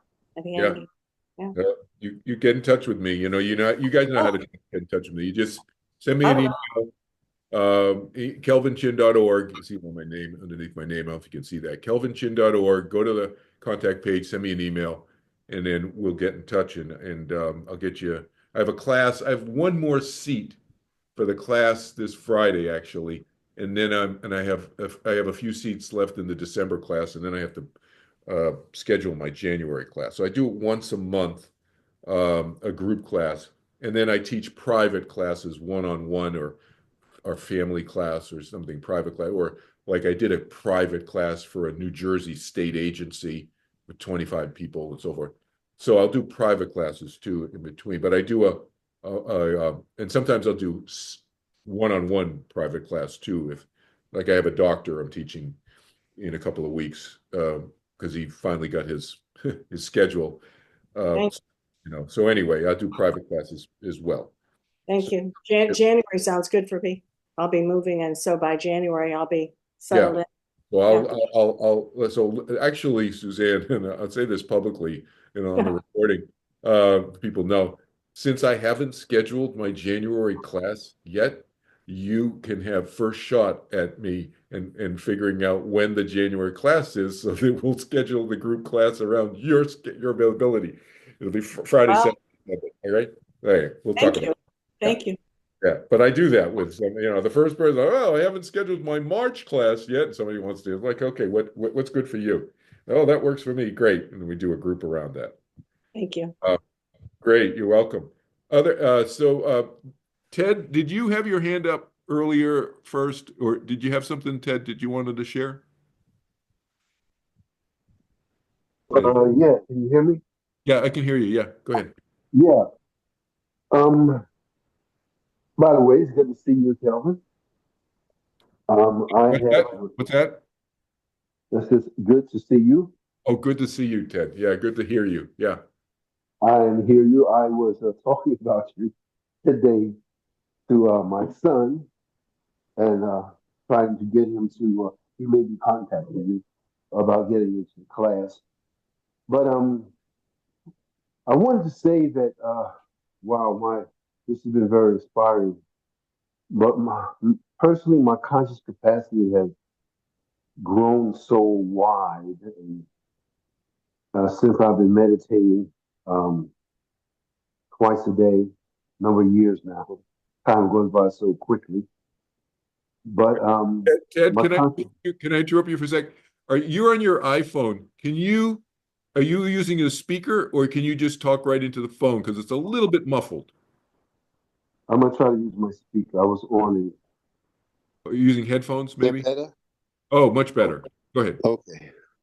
Yeah, I was saying that my conscious capacity have grown so wide. I was thinking about the football stadium, and I remember starting uh, my meditations, and I was having various experiences. But over time, I've learned and really how important that conscious capacity is. It's almost as if the stadium started out with 10,000 rooms, and now it's like 50,000, and exploring each one of those and having the opportunity to, as a metaphor, go into one room and come out and go in another room and say, "Oh, you know what? Not ready for that room yet," and, and go in another one. And it's just gonna sound a little weird, just jumping around to different, not experiences, but I'm talking about the widening of the fact that my name is Theodore. I was born with that name, not born with it, given that name by birth, but that's not who I am.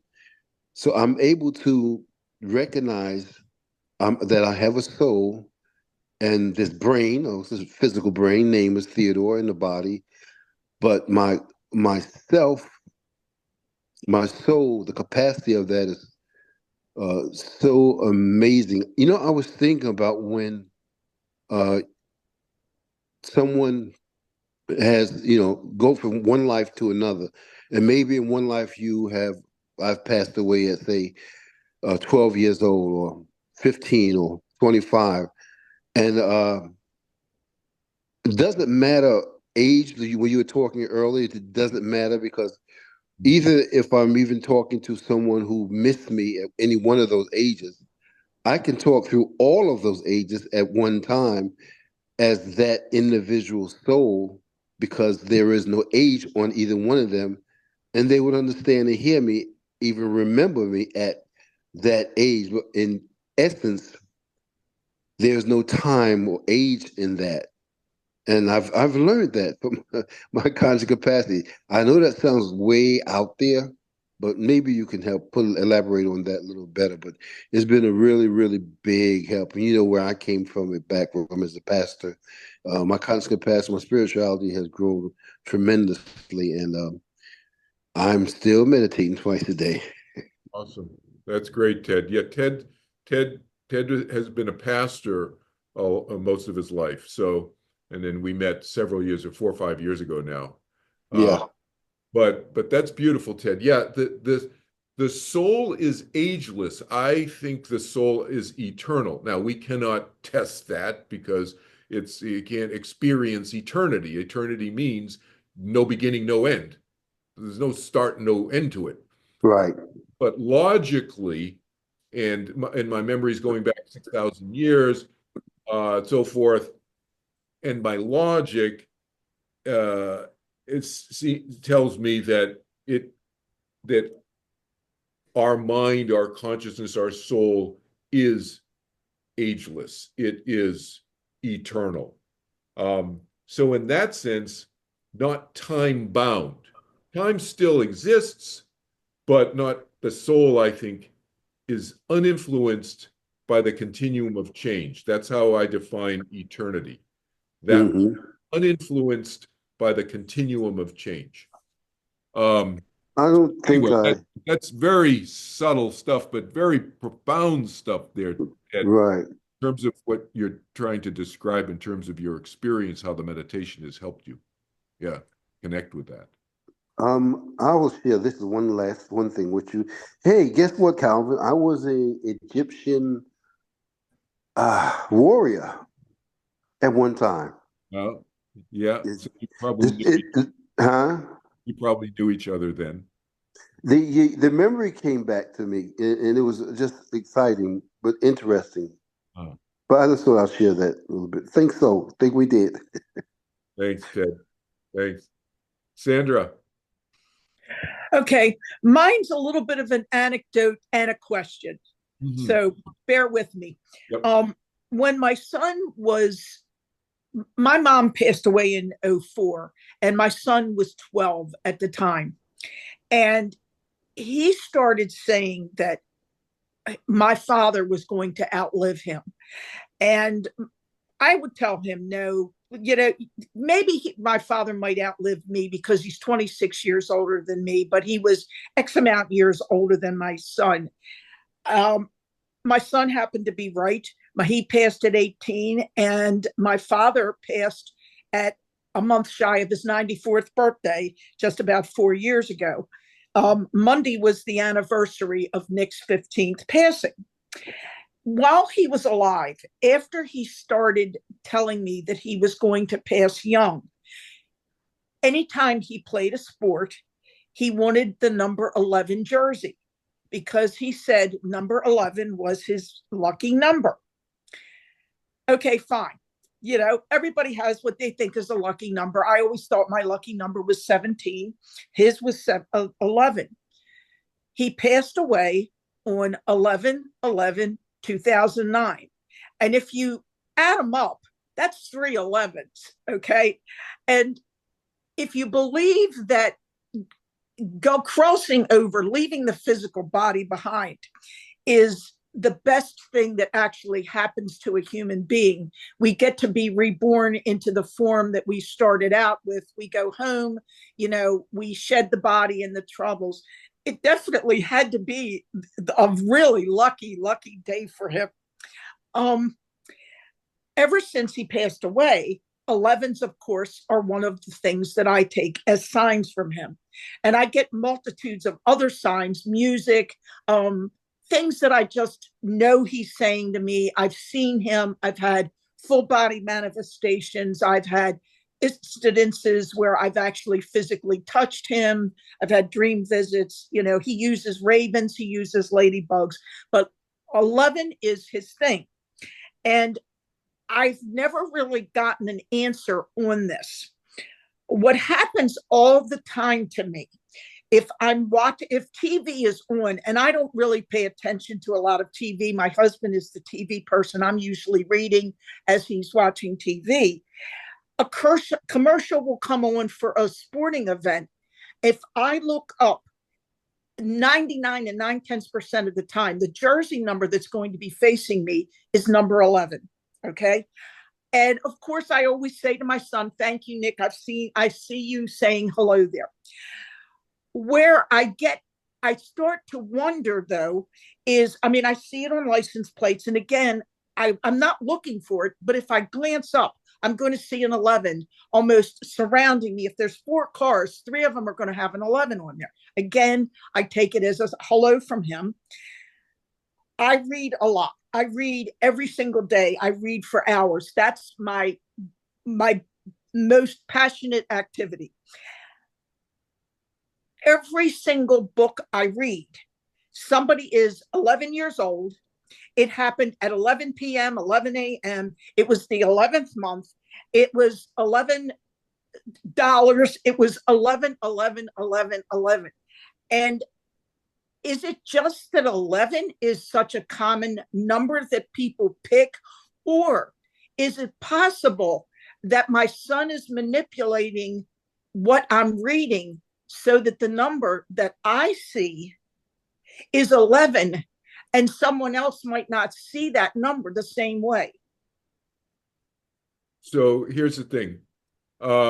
It's possible, first of all, that you're seeing it because that's what you're paying attention to. You tend to notice that more often. You're almost, there's a part of you energetically that's almost looking for that. So that's possible. Separate from that, it's also possible that he can manipulate stuff. Yes, because we are energy on the other side. And this is all a field of energy. Now, this book is a more dense, field of energy than the air that I'm breathing, and so forth and so on, or that the light that's shining on me from the lights and so forth. So, but it's energy. It's all energy. Well, he's energy on the other side, and everything is energy on the other side. He still retains his identifiable sense of self. I call that identifiable energy pattern. Mm-hmm. Individual retains that. That's why, who was it? Suzanne was talking about her son and his personality and the jokester part of his personality. There's still identifiable pieces of us that are energetically identified with that soul. In his case, he's energy. He can manipulate. He can whisper into your ear without you knowing it to look at the TV at a certain time or whatever. Right. And then you're going to notice it because you have you have a predilection for, okay, I'm 11 because it's his favorite number. So he doesn't need to tell you that part because you already know that from before he died. But can he whisper to somebody else to I mean, your husband, I'm just making this up, to change the Sure. channel and at a certain moment, and then whisper to you or just nudge you or something, bump you, like, and so that you look at that time. Yeah. And you're reading a book and so forth and so on. And so some of it could be coincidence. It could Right. just be coincidence. You happen to be reading a book and there's 11 and you pay more attention to it because of what you know about your son even before he died.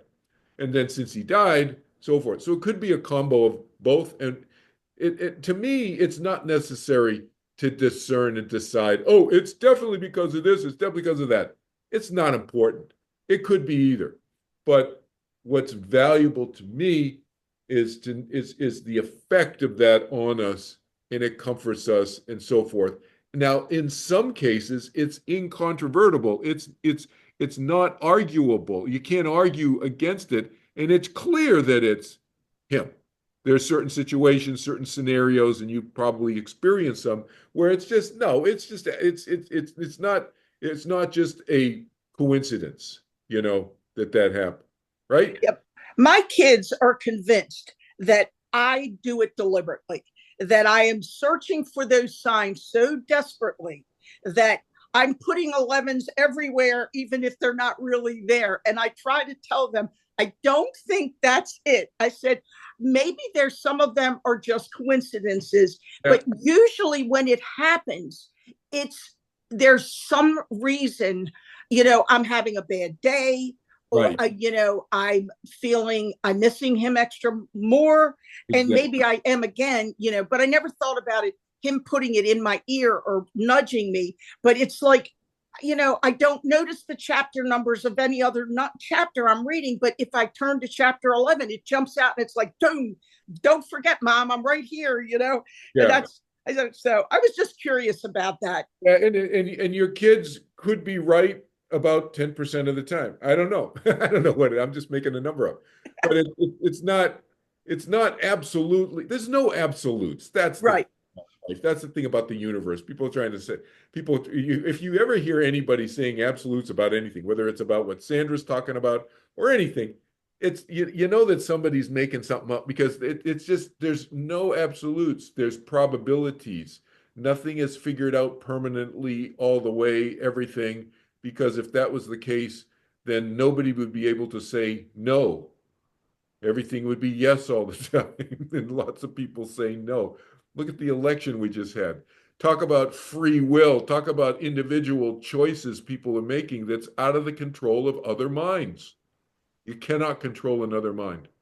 Well, do you think that because he was so adamant about 11 being his lucky number that he subconsciously knew he was going to pass on that particular date? Oh, well, no. I think he could have decided to pass on that Okay. and not subconsciously know that somebody else was making this happen, but he could have made it happen himself on that date. Oh. Look do you know who Mark Twain is? I know a little bit about who Mark Twain is. Yeah. So Mark Twain, I don't know the dates. I'm not a Mark Twain, aficionado, or student or academic or whatever you want to call. I don't know all the details, but it's clear to me that Mark Twain chose the date and time of his exit, that lifetime. You look it up. When he was born and when he died. It's unusual. Thank you, Kelvin. Yep. Has to do with a comet. I'll leave it at that. You can go. Must have been Haley's. Yeah. So, well, thank you. Stating beforehand that this is when I'm exiting. Okay, Mark Twain, check it out. Other questions? Any other comments? Anything people want to share? Anything else? This is great discussion for the last couple hours. I hope people have enjoyed it and benefited from it. Mainly, we do this to try to help people. Try to help people with death and dying and grief and loss. That was the purpose of this. So I hope it's been helpful for folks. Feel free to reach out. Thanks, Ben. I see that. uh, heart reaction. And thank you, Ben. And feel free to reach out to me anytime. Just quick thing. People can reach out to me, kelvinchin.org, or on any of my websites. I have 4 websites. You go to the footer on any of the websites, and there's hot links to the other 3. But you can reach out to me for a free consultation, a free initial consultation. I do that worldwide with anybody about anything that I'm doing in my work.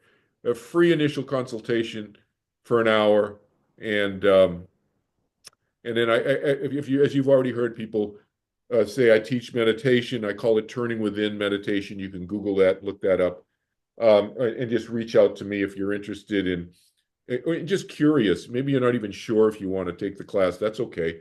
I do not persuade people. I don't sell people on anything I do. I explain, and then I let you decide whether you think it's a fit and it'll be helpful to you. As some people mentioned also, I teach afterlife classes. So when I teach an afterlife and reincarnation class, it's a 6-part series. I'm in the middle of one right now. And if you were really, really, really wanted to join it, you could. And you could catch up by watching the recordings. Just send me an email. I think, what are we at? December 1st is the next session. It's session 5 out of 6. So, but you could catch up and watch the other, 4 sessions, and join the class now if you wanted to. You can go to kelvinchin.org and go to the page that says Afterlife Series, and you'll see videos that tell you what I talk about in the class. So, and the topics and all that. By next one I'm going to do is sometime in 2025. I'm not exactly sure when. I'm reducing how many times I'm doing it a year. I was doing it like 4 times a year since 2018, but I'm going to do it once or twice a year now. I also do spiritual life coaching, helping people through life issues, spiritual issues. I call it spiritual life coaching because even if I'm helping people with business issues, and helping coach them through business issues, I take a holistic approach. So I'm looking at things from a mental, emotional, spiritual standpoint all the time, even with those business people who I'm helping. So you can go on my kelvinchin.org website and read some testimonials from folks on that, and a little bit more detail on that too. So feel free to reach out to me. As I said, free initial consultation about anything that we've talked about here, we haven't talked about here, anything that you see that I teach and work on, any of the topics on my website, on my 4 websites and so forth. My books, by the way, the 3 books, they're available on all the online booksellers, Amazon and other booksellers around the world, and all the countries. Not Antarctica, I don't think. But anyway, not yet being sold in Antarctica. Thank you so much to Brian, Lorraine, Megan, Annmarie for sharing their stories and experiences with everybody this evening. My heartfelt thanks goes out to each of you guys personally. And for all of you others who shared your experiences, Suzanne and others and so forth with us, Ted, et cetera, this evening.